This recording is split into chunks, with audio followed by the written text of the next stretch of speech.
खुलुमबाय रायजो राजाफोर welcome to माय चैनल जिबि गार्डेन फैदो रायजो राजाफोर नै दिनै बैसागो सफैबाय बे जिबि गार्डेनावनो जोङो दिनै बैसागोनि रिहार्सेल खालामनि दोंसे गोजाम बैसागो मेथाइ खेबसे बे मेथाइखौ आङो आपल'ड खालामदोंमोन नाथाय एसे साउन्डनि प्रब्लेम जानायनि थाखाय दिनै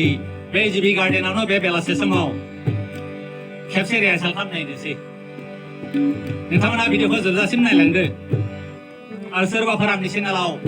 गोदानबोला साबस्क्राइब खालामदो जिबि गार्डेन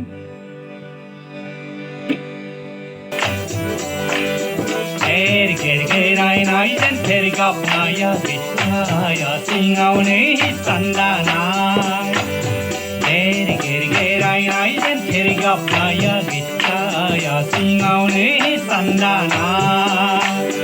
औवा गैनारें फां सिङावनि गांजेमा जिउ आंनि औवा गैनारें फां सिङावनि गांजेमा जिउ आंनि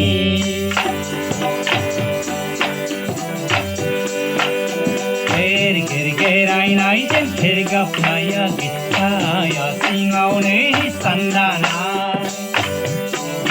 केरकेरायनायजों थेरगाबनाया बिखाया सिङावनो सानदानाय औवा गैनारें फां सिङावनि गांजेमा जिउ आंनि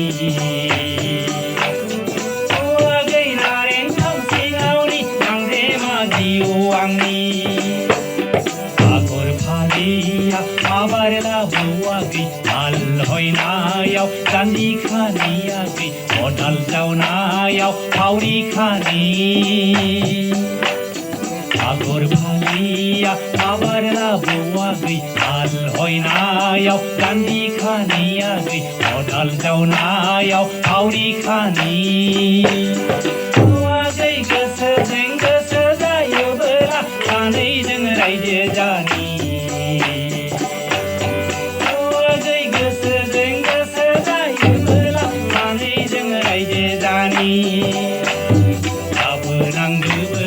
गाबोनां फैयादा खुन्दुं बिहरनाया बायना होफै गाबोनां फैयादा खुन्दुं बिहरनाया बायना होफै जोंथेरुगाया गानना होफैयादा इसान खुन्थाया गायना होफै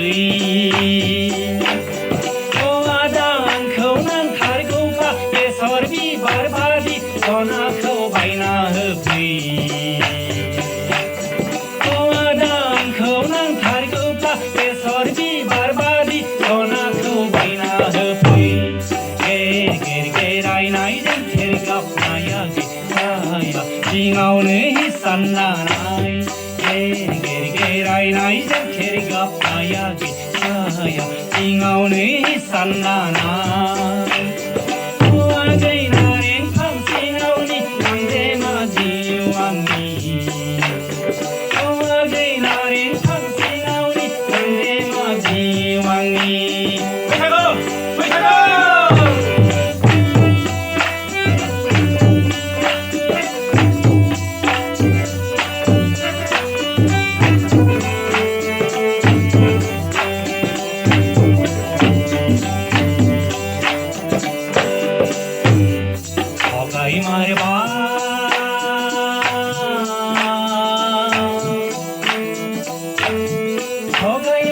माया गैनांलाय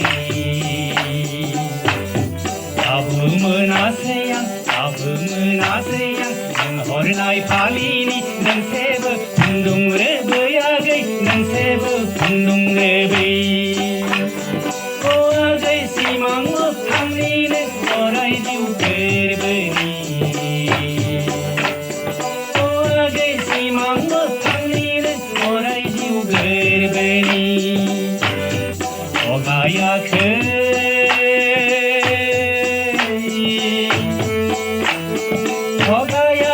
आदा आंलाय गाबोनां फैयादा खुन्दुं बिहरनाया बायना होफै जोंथेरुगाया गानना होफैयादा इसान गायना होफैयो